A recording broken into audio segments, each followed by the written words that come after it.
রোমা, আপনি লিখেছেন, বর্তমানে বাজারে যে স্কুটি বের হয়েছে মেয়েরা কি তা চালাতে পারবে?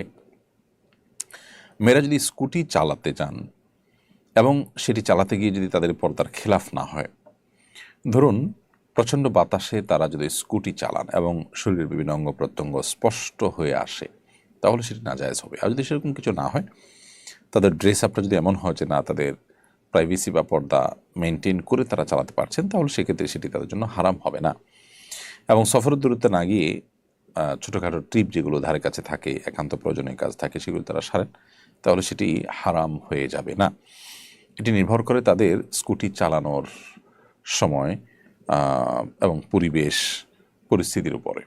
যদি পর্দার যে বিধিবিধান আছে সেগুলো নষ্ট না হয়, তিনি যেভাবে হাঁটছেন সেভাবে স্কুটি চালাচ্ছেন এবং স্কুটি চালাতে গিয়ে তার ড্রেস আপ কোনোভাবে পর্দার খেলাফের পর্যায়ে না যায়, শরীরের কোনো অঙ্গ প্রত্যঙ্গ ফুটে না ওঠে, তাহলে সেটি জায়েজ হবে।